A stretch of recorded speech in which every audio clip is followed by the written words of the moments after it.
Hello guys, welcome back to my channel. I'm your host Chris Davis. So today we're going to do a movie review. This will be for Joker Folie, Deux.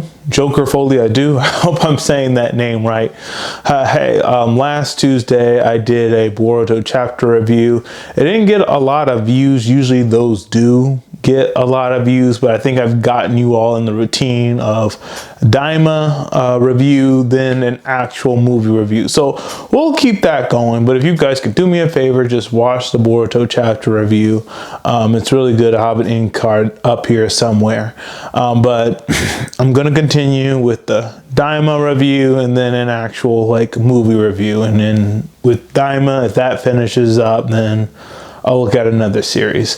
So should I even really give a spoiler warning? This movie's been out for 3 months. I mean, if you haven't seen the film yet, I mean, come on. It's already been like 3 months since it's been out. So, okay, if you don't want to hear any spoilers, please click off this video, watch the movie, come back. If you don't care for spoilers, I've already seen the movie, keep watching. With that being said, let's get into it. So, Joker Folie, Deux. What did I think of this film? I thought it was a really good film. I thought it was very interesting. I thought it really made you think. Now, apparently, there's some people that didn't like this film.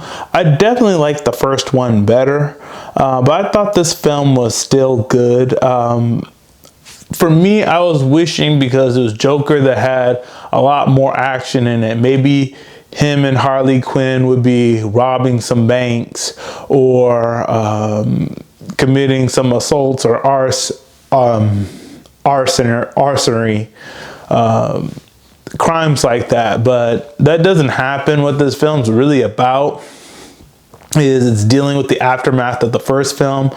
Joker is in prison and he's going through a trial, and the point of the trial is like whether he should die or whether he should be given another chance at life. His defense attorney is trying to convince the jury and the world that Arthur Fleck isn't an evil person. He's a person who's mentally ill, who did all these terrible things in the last film, commit 5 murders, 6. He admits to doing 6, but his defense attorney, who he eventually fires, is trying to convince the world that he just needs to be rehabilitated. He needs a second chance. He is the way he is because of his upbringing, going through an abusive home, and how society as a whole has treated him, has created Arthur Fleck, the person who he is today. And the Arthur Fleck that committed all the murders wasn't actually Arthur Fleck, it was the Joker. And we get a metaphor of that in the beginning of the movie when we see a cartoon like Looney Tunes and Arthur Fleck as Joker. He's dressed up and he's in this cartoon, and he's getting ready to do some kind of late night show. But when he's in the makeup room, his shadow takes control and they get in a fight, and the shadow locks up Arthur Fleck, and then the shadow is dressed up as Arthur Fleck in his suit and makeup, and he goes around doing terrible things, sexually assaulting a woman, and does some other bad things. And when Arthur Fleck finally gets out, he storms on stage and he confronts his shadow. The police start showing up, and then when the police arrive, the shadow goes back to being a shadow, and then Arthur Fleck takes the blame. So that cartoon is supposed to be like a metaphor for Arthur Fleck, that he has a dual personality. There's the milder Arthur Fleck, and then there is the crazy murdering Joker. In this film, the first 30 minutes are kind of slow, and then it really picks up when Lady Gaga's character Harley Quinn shows up, and that's when that's when the Joker personality starts coming out.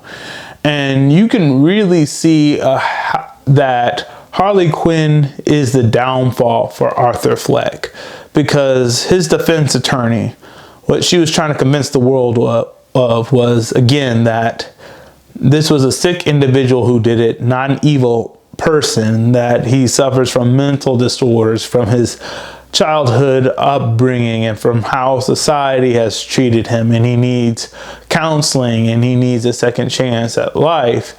And she's trying to get people to see Arthur Fleck is a different person now. He's not the person who committed those murders. But when Harley Quinn shows up, she is the downfall, because instead of him showing the whole world that he's a new person, he's not the same guy he was who committed those murders. He even tells the world that in an interview with a TV reporter. He even says that. But when Harley shows up, she is fanning the flame, saying, no, be Joker. Joker is who you are. Be the Joker. And she does all kinds of things, from manipulating him to saying that she's in love with him, just so he can bring like the Joker out of him. And then she lies about being in the same neighborhood as him, lies about her being mentally ill. The lawyer even tells him that she's playing him. And she's wealthy. She has a father who's a doctor, and she studies psychology, and she checked herself in. Now, I was very suspicious of Harley Quinn, not when we first saw her, but what raised my suspicions about her was in that scene where he's put in solitary confinement, and she's in there with him, and she says, hey, they lit me and I would do anything for you. And I'm like, why would they let you in with someone who's put in solitary confinement? I'm like, that doesn't make any sense. Why would they put him in solitary confinement and then put you in there with him? That defeats the whole purpose. So that really raised my suspicions about her. I couldn't put my finger about it. I just knew that that wasn't right. But eventually the movie reveals that she lied to him about who she was, and she just was his downfall, because his original plan was to not get the death sentence and for the whole world to see that he's a different person. But when she comes in with all these followers and stuff, she forces him, well, not forces him, she gets him to relapse and show that he's a psychopath, that like he's like the Joker and everything. So he fires his lawyer, which was a bad idea, and he represents himself, losing sympathy with the jury and with theviewers. And he doesn't even raise a defense for himself. After the state closes their statements, he doesn't even raise like a defense for himself. He says the defense rests. He doesn't even build a defending case. He should not have been representing himself. He doesn't know what he's doing. But again, he fired her because Harley Quinn like told him to do that. Not directly, but she was telling him, Harley Quinn was telling Arthur that, hey, she's ruining this case for you.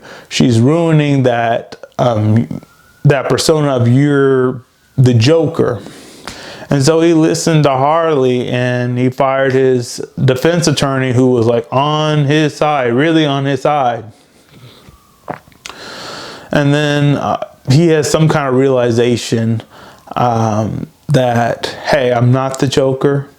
I'm Arthur Fleck. I did these murders. I committed a sixth murder. I murdered my mother. And then that's when the jury finds him guilty of everything. There's a big explosion in the courtroom. He escapes temporarily. He meets up with Harley Quinn, but Harley Quinn doesn't want him anymore because he said that he wasn't the Joker, that it was just Arthur. He was just Arthur Fleck.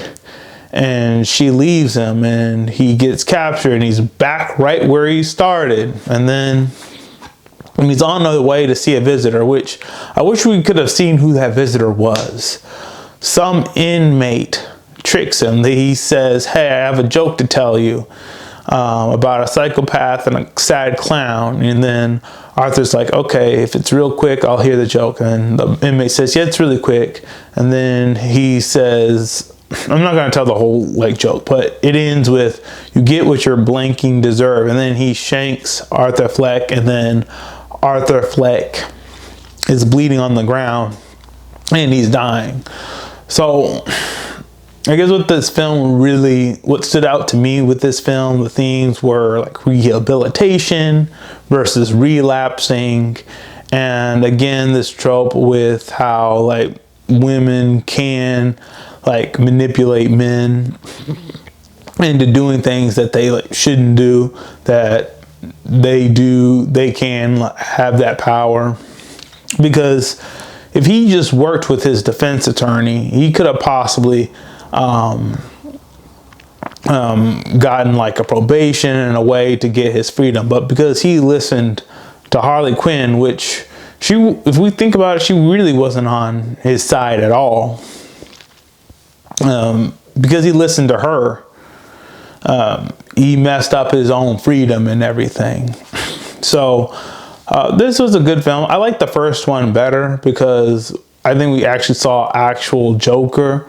We didn't see real Joker unless it was some kind of fantasy with like Harley Quinn and stuff. This was really about Arthur Fleck going to trial, and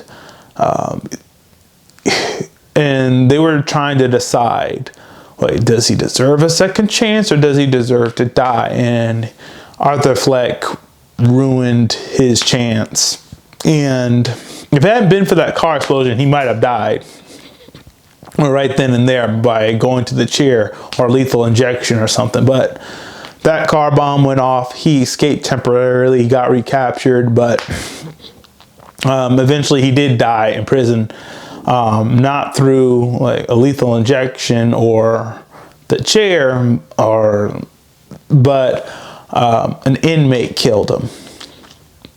So that's where the film like ends, and I think it ends there. I don't think we're gonna get another Joker film because they left it off with like him dying in the cell, him dying on the prison floor. Like, there's not gonna be another movie. He's dead now. So overall, very interesting film. Had a lot of themes in it. Had a lot of things that made you think. So that's all we have for today. If you liked what I had to share, please hit the like button, hit subscribe, share this video with all your friends, and all of you have a great day.